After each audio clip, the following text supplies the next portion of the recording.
আমার প্রস্রাবের চাপ পেয়েছে বলে তাড়াহুড়ো করে বাথরুমের দিকে যাচ্ছিলাম। বাথরুমে যেতেই তাড়াহুড়ো করে বাথরুমের দরজা ফাঁকা করতে যা দেখলাম তাতে আমার মাথায় যেন আকাশ ভেঙে পড়ল। আমি দেখলাম আমার ভাসুর দাঁড়িয়ে দাঁড়িয়ে কাজ করছে। ছি ছি, বাথরুমের দরজা খোলা রেখে কেউ কি এমনটি করতে পারে? এই পরিবারে আমরা 4 জন থাকি। আমার শাশুড়ি, ওনার 2 ছেলে, বড় ছেলে হচ্ছে আমার এই ভাসুরের, যিনি এখন বাথরুমে দাঁড়িয়ে নিজের শরীরে মেটাচ্ছেন। আর ছোট ছেলে হচ্ছে আমার স্বামী সাইফুল। আমার ভাসুর এখনো বিয়ে করেনি। উনি সারাক্ষণ থাকে ব্যবসা বাণিজ্য নিয়ে। উনি বিয়ে করছে না বলেই আমি আর সাইফুল বিয়ে করে নিয়েছি। ওনাকে দাঁড়িয়ে দাঁড়িয়ে এসব করতে দেখে আমি লজ্জায় বাথরুমের সামনে থেকে চলে আসলাম। রুমে ঢুকতেই দেখতে পেলাম সাইফুলের ঘুম ভেঙে গেছে। সাইফুল আমাকে দেখে বলল, কি ব্যাপার, তুমি এত তাড়াতাড়ি বাথরুম সেরে চলে আসলে যে? বাথরুমে যেতে পারিনি কেন? ওখানে বড় ভাই। এটা কেমন কথা? বড় ভাই বাথরুমে গিয়েছে বলে তুমি বাথরুম না সেরে চলে আসবে? আমার বাথরুমের চাপ বন্ধ হয়ে গেছে। আশ্চর্যজনক কথাবার্তা। বড় ভাইকে বাথরুমে দেখে তোমার বাথরুমের চাপ কমে গেল? বিষয়টি কেমন হাস্যজনক না? আমার মাথাটা খারাপ হয়ে গেল। তাই সাইফুলকে ধমক দিয়ে বললাম, এখন কি জোর করে প্রস্রাব করব?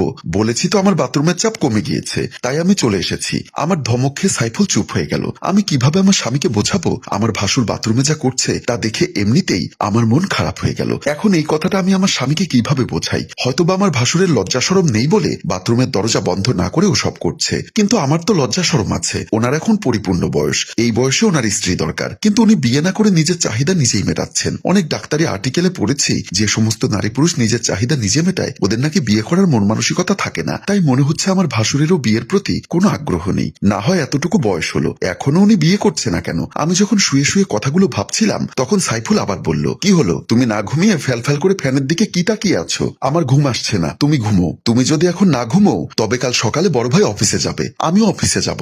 সকালের নাস্তা কে রেডি করে দিবে? তোমার আমার বিয়ের পর থেকেই তো আমি রেডি করে দিচ্ছি। তাহলে এত বকবক করছো কেন? তুমি ঘুমো, আমার ঘুম আসলে আমি এমনিতেই ঘুমিয়ে পড়বো। বলেই আমি পাশ ফিরে শুয়ে পড়লাম। কিছুতেই ভাসুরের সেই দৃশ্য চোখ থেকে সরাতে পারছিলাম না। ভাবতে ভাবতে কখন যে ঘুম চলে এসেছে টেরই পেলাম না। সকালবেলা আমার ভাসুর অফিসে যাওয়ার জন্য ফজরে ঘুম থেকে উঠে রেডি হয়ে ডাইনিং টেবিলে এসে মাকে ডাকতে লাগলো, মা মা। আমার শাশুড়ি এসে বলল, কি হয়েছে, তুই এভাবে ডাকছিস কেন? ডাইনিং টেবিলে নাস্তা রেডি নেই কেন? সাইফুলের বউ কি এখনো ঘুম থেকে ওঠেনি? বলে যখনই রুমের দিকে আসতে যাবে তখনই দেখলো আমার স্বামী গোসল করে মাথা মুছতে মুছতে ডাইনিং টেবিলে এসেছে। কিরে, তোর বউ এখনো ঘুম থেকে ওঠেনি? সাইফুল অবাক হয়ে বলল, আমি তো গোসল করতে যাওয়ার সময় ওকে ডেকে দিয়েছিলাম, আমার ডাকে সাড়াও দিয়েছিল, মনে হচ্ছে ঘুম থেকে এখনো ওঠেনি। আর তাছাড়া কাল সারা রাত দেখলাম কি যেন বিষয় নিয়ে টেনশন করছে। আমার শাশুড়ি বলল, বউয়ের কি শরীর খারাপ? না না, শরীর খারাপ হতে যাবে কেন? তুমি একবার গিয়ে ডেকে এসো তো মা। তারপর আমার শাশুড়ি আমাদের রুমের দিকে আসলো। আমার শাশুড়ি রুমে এসে দেখলো আমি তখনও ঘুমোচ্ছিলাম। শাশুড়ি মা এসে আমার কপালে হাত রাখতেই আমার ঘুম ভেঙে গেল। আমি এত সাত সকালে ওনাকে দেখে চমকে উঠলাম। কাপা কাপা গলায় হাই তুলতে তুলতে বললাম, মা আপনি এত সাত সকালে আমাদের রুমে? শাশুড়ি মিষ্টি একটা হাসি দিয়ে ঘড়িটা দেখিয়ে দিয়ে বলল, এই দেখো কটা বাজে। আমি ঘড়ির দিকে তাকিয়ে দেখলাম 8:30 বাজতে চলেছে। হায় হায়, আমার স্বামী এবং ভাসুর অফিসে যাবে। প্রতিদিন আমি সকাল 7টায় উঠে তাদের জন্য টিফিন রেডি করি, অথচ আজ 8:30 বেজে গেল। আমি এখনো ঘুম থেকে উঠলাম না। উঠবো কিভাবে? কাল সারা রাত আমার চোখের উপর ভাসছিল বাথরুমে ভাসুরের হাতের কাজ করা সেই দৃশ্য। আমাকে চুপচাপ বসে থাকতে দেখে শাশুড়িমা বলল, বৌমা তোমার যদি বেশি খারাপ লাগে তাহলে তুমি ঘুমো, আমি সাইফুলকে আর বাবুকে নাস্তা রেডি করে দিচ্ছি। আমি শাশুড়িমাকে থামিয়ে দিয়ে বললাম, না মা, আপনার কষ্ট করে রান্নাঘরে যেতে হবে না, আমি ব্যবস্থা করে দিচ্ছি। বলেই আমি তাড়াহুড়ো করে খাট থেকে নেমে কিচেন রুমের দিকে চলে গেলাম। এর মধ্যে আমার স্বামী সাইফুল অফিসে যাওয়ার জন্য তৈরি হয়ে ডাইনিং টেবিলে বসে আছে। আমার ভাসুর তো আগে থেকেই বসেছিল। আমি যত দ্রুত সম্ভব নাস্তা রেডি করে ওনাদের সামনে এনে দিলাম। আমার ভাসুরকে দেখলাম তাড়াহুড়ো করে নাস্তা করতে। এই মানুষটা সারা জীবন ক্যারিয়ার করে নাকি আর বিয়ে শাদী করেননি। এমন নয় যে ওনার বিয়ের বয়স একেবারে পার হয়ে গেছে। দেখতে শুনতে এখনো মাশাআল্লাহ অতটা খারাপ না, কিন্তু আমি এতদিন ধরে চিন্তা করতাম উনি বিয়ে করছে না কেন। গতকাল রাতেই বিষয়টি আমার নজরে এসেছে। ওনার চেহারা দেখলে কেউ বিশ্বাস করবে না উনি এই কাজটি করতে পারেন। আবার ওনার দোষ দিয়েও লাভ কি? বয়সের তাড়নায় সঙ্গিনীর অভাবে হয়তো উনি এমনটি করেছেন। তাই আমি চিন্তা করলাম ওনারা নাস্তা করে চলে গেলে আমার শাশুড়ি যখন নাস্তা করতে আসবে তখন আমার শাশুড়িকে ভাসুরের বিয়ের ব্যাপারে চাপ দিব। আমি যখন কথাগুলো ভাবছিলাম ততক্ষণে দেখলাম আমার ভাসুর এবং স্বামীর নাস্তা খাওয়া শেষ। সাইফুল নাস্তা খাওয়া শেষ করে বলল, আমি তাহলে অফিসে চলে যাচ্ছি, বাজার সদাই কিছু আনতে হলে ফোন করে বলে দিও। আমার ভাসুর তখন বলল, আজ আমার একটা জরুরি কাজে কারওয়ান বাজারের দিকে যাব, আমি না হয় অফিস থেকে ফেরার পথে কারওয়ান বাজার থেকে বাজার করে নিয়ে আসবো। তারপর উনি আমার দিকে তাকিয়ে বলল, ছোট বউ, বাজার সদাই কি কি লাগবে সেটা তুমি আমাকে ফোনে জানিয়ে দিও, আমার অফিসে লেট হয়ে যাচ্ছে। আমি গেলাম। বলেই আমার ভাসুর ও স্বামী একসাথে অফিসের দিকে চলে গেল। সেদিন বিকালে আমি আমার শাশুড়ির মাথায় তেল দিয়ে চিরুনি দিচ্ছিলাম। তখন শাশুড়িকে বললাম, মা একটি কথা বলবো। বলো। বাবু ভাইকে বিয়ে করাচ্ছেন না কেন? আমার শাশুড়ি একটা দীর্ঘশ্বাস ফেলে ফেলে বলল, করাতে তো চাই রে মা, কিন্তু ও রাজি না হলে কি করব? উনি রাজি হচ্ছে না কেন? ওনাকে ওর ক্যারিয়ারটা মজবুত করে তারপর বিয়ে করবে। আমি তখন একটা হাসি দিয়ে বললাম, ওনার ক্যারিয়ার আর কি মজবুত করবে? ভালো চাকরি করেন, পাশাপাশি কারওয়ান বাজারে পাইকারি আড়তের ব্যবসা করেন, বেতন এবং ব্যবসা মিলিয়ে ভালো টাকা ইনকাম করেন। এত কিছুর পরে ওনার কেন মনে হচ্ছে ওনার ক্যারিয়ারটা অতটা মজবুত না? তখন আমার শাশুড়ি বলল, মনে হচ্ছে ওর আগে সাইফুল বিয়ে করে ফেলেছে বলেই হয়তোবা সে অভিমান করে এখন বিয়ে করতে রাজি হচ্ছে না। আমি তখন বললাম, এদেশে হাজার হাজার ছেলে আছে যারা বড় ভাইয়ের আগে বিয়ে করেছে, তাই বলে ওদের বড় ভাইয়েরা বিয়ে না করে তো আর বসে থাকেনি। উনি কেন আমার আর সাইফুলের উপর অভিমান করে ওনার জীবনটা শেষ করে দিচ্ছেন? আসলে সত্যি কথা বলতে আমি আমার শাশুড়িকে ওনার বিয়ে না করার কারণটা বলতে পারছি না, কারণ গতকাল রাতে আমার ভাসুরকে আমি যা করতে দেখেছি সেটা কারোর সাথে শেয়ার করাও আমার পক্ষে সম্ভব না। আমার শাশুড়ি আবার বলল, গতকাল ফাহিম ঘটক একটা মেয়ের সন্ধান দিয়েছে, মেয়ে নাকি ভাই ভাবির সংসারে বড় হয়েছে। ফাহিম ঘটকের মোবাইলে মেয়ের ছবি দেখে আমার পছন্দ হয়েছে। আজ বাবু অফিস থেকে ফিরলে ওই সম্বন্ধটার কথা বাবুকে বলবো। আমি তখন শাশুড়ির সাথে সাই মিলিয়ে বললাম, আপনি শক্ত করে চাপ দিন, দেখবেন বাবু ভাই রাজি হয়ে যাবে। তারপর শাশুড়িকে বিভিন্ন বিষয় শিখিয়ে দিতে লাগলাম। আমার শাশুড়িও বাধ্যগত ছাত্রীর মতো আমার সব কথা মন দিয়ে শুনছেন। সেদিন বিকালবেলা যখন বাবু ভাই অফিস থেকে ফিরে ওনার রুমে ড্রেস চেঞ্জ করছিল, তখন আমার শাশুড়ি গিয়ে বলল, বাবু তোর সাথে আমার জরুরি কথা আছে। কি কথা বলো? দেখ, আমি কিন্তু এবার ফাইনাল ডিসিশন নিয়ে ফেলেছি। কি এমন ফাইনাল ডিসিশন নিয়েছো? এবার হয়তো তুই বিয়ে করবি, না হয় আমি এই ঘর ছেড়ে বৃদ্ধাশ্রমে চলে যাব।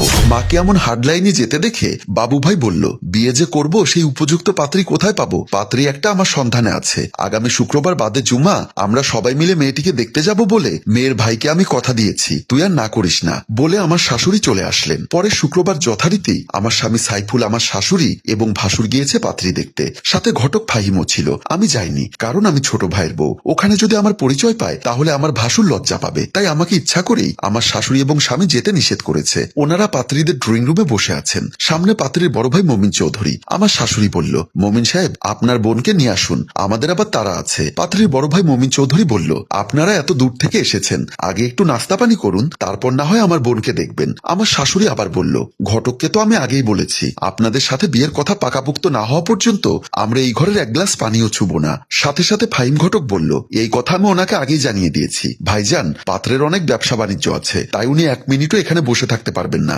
আপনি দয়া করে রেশমি মামুনিকে নিয়ে আসুন। ঘটকের মুখে এমন কথা শুনে মমিন সাহেব ওনার স্ত্রীকে ডাক দিতে লাগলেন, প্রিয়া, ও প্রিয়া, কোথায় তুমি? রেশমিকে নিয়ে এসো। ওনার ডাক শেষ হতে না হতেই পাত্রীর ভাবি পাত্রীকে এনে ওনাদের সামনে বসালো। পাত্রীকে এক পলক দেখেই আমার শাশুড়ি এবং স্বামী দুজনে পছন্দ করলো। আমার শাশুড়ি বলল, মাশাআল্লাহ, মেয়েকে আমার পছন্দ হয়েছে। আর তাছাড়া ঘটকের মুখে শুনেছি আপনার বোন নাকি এবার ইন্টার ফাইনাল দিবে। জি, আল্লাহর রহমতে আমার বোন এসএসসি তে ভালো রেজাল্ট করেছে, আশা করছি ইন্টারেও ভালো রেজাল্ট করবে। আমার শাশুড়ি তখন বলল, আলহামদুলিল্লাহ। তা মামুনি, তুমি রান্না বান্না করতে পারো তো? পাত্রী রেশমি লজ্জায় কথা না বললেও মাথা নেড়ে হাসুচোখ জবাব দিলেন, আল্লাহর রহমতে আমার ননদ সব ধরনের রান্না বান্না করতে পারে। শুধু কি রান্না বান্না, কোরআন তেলাওয়াত থেকে শুরু করে নিয়মিত নামাজ আদায় করেন আমার ননদ। আমার শাশুড়ি সাথে সাথে বলে উঠলেন, শুক্রিয়া শুক্রিয়া, আমার আর কিছু লাগবে না, মেয়ে আমার পছন্দ হয়েছে। কিরে সাইফুল, তোর কি পছন্দ হয়েছে? সাইফুল বলল, আমার তো পছন্দ হয়েছে, কিন্তু যে বিয়ে করবে ওনাকে জিজ্ঞাসা করো। সাথে সাথে বাবু ভাই নাকি বলল, তোমরা দুজনে একটু আমার সাথে এসো।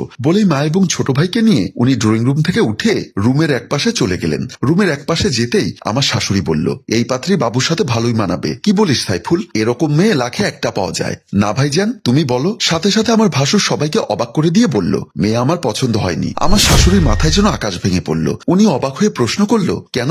আমার ভাসুর নাকি বলেছিল মেয়ের বয়স কম, আমার চেয়ে কম করে হলেও 25 বছরের ছোট হবে, আর বয়সের এত ডিফারেন্স মেয়েকে বিয়ে করা আমার পক্ষে সম্ভব না। বলেই আমার ভাসুর নাকি ওখান থেকে চলে আসলো। ওরা যখন সবাই বাসায় আসলো, আমি তখন আমাদের রুমে এসে সাইফুলকে দেখলাম মন খারাপ করে কাপড় চেঞ্জ করছে। আমি সাইফুলের কাছে এসে বললাম, কি গো, তোমার ভাইয়ের মেয়ে পছন্দ হয়েছে? সাইফুল অনেকটা মন খারাপ করে বলল, আমি আর ওর সাথে মেয়ে দেখতে যাব না। আমি অবাক হয়ে প্রশ্ন করলাম, কেন, কি হয়েছে? ওর তো বিয়ে করার ইচ্ছা নেই, যার কারণে এক এক সময় এক একটা বাহানা দিয়ে বিয়ে ভেঙে দেয়। আজকের মেয়েটা দেখতে শুনতে মাশাআল্লাহ, কিন্তু সেটা নাকি তার বয়সের সাথে অনেক ডিফারেন্স, তাই সে ওই মেয়েকে না করে চলে এসেছে। তখন আমি আর না পারতে বললাম, তোমার বড় ভাই যে কাজ শুরু করেছে উনি আর এই জীবনে বিয়ে করবে না। সাইফুল তখন অবাক হয়ে প্রশ্ন করল, উনি আবার কি কাজ শুরু করেছে? তখন আমি বললাম, দেখো, বিষয়টি আমি আর না বলে পারছি না, এখন বাধ্য হচ্ছি তোমার কাছে বলতে। কি বিষয়? তারপর আমি সাইফুলকে সেদিন রাতে দেখা ঘটনাটা খুলে বলতে লাগলাম। সব কথা শুনে সাইফুল অবাক হয়ে আমার দিকে তাকিয়ে আছে। সে অনেকটা অবাক স্বরে বলল, তোমার কথা যদি সত্যি হয় তাহলে আমি এক্ষুনি লাজ লজ্জা ত্যাগ করে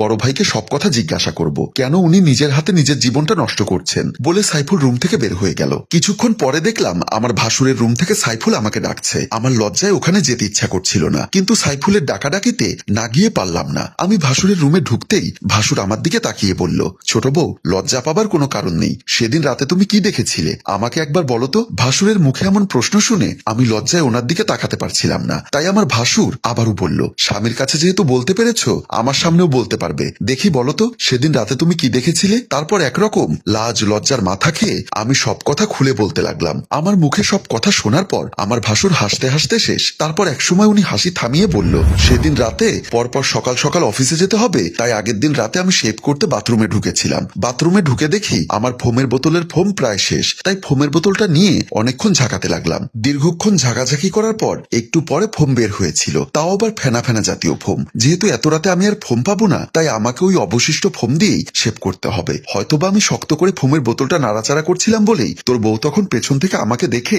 উল্টোটা ভেবেছিল। ভাসুরের মুখে সেদিন রাতের কথাটা শুনে আমি লজ্জা পেয়ে গেলাম, তাই মাথা নিচু করে দাঁড়িয়ে রইলাম। আর আমার স্বামী বলল, এমনিতেও আমি লক্ষ্য করেছি মেয়েরা এক লাইন বেশি বোঝে। হ্যালো ভিউয়ার্স, আপনারাও কি তাই মনে করেন? সত্যি কি মেয়েরা এক লাইন বেশি বোঝে? আপনার ধারণা কমেন্ট বক্সে লিখে জানান। আর গল্পটি ভালো লাগলে শেয়ার করে দেওয়ার অনুরোধ রইল। ধন্যবাদ।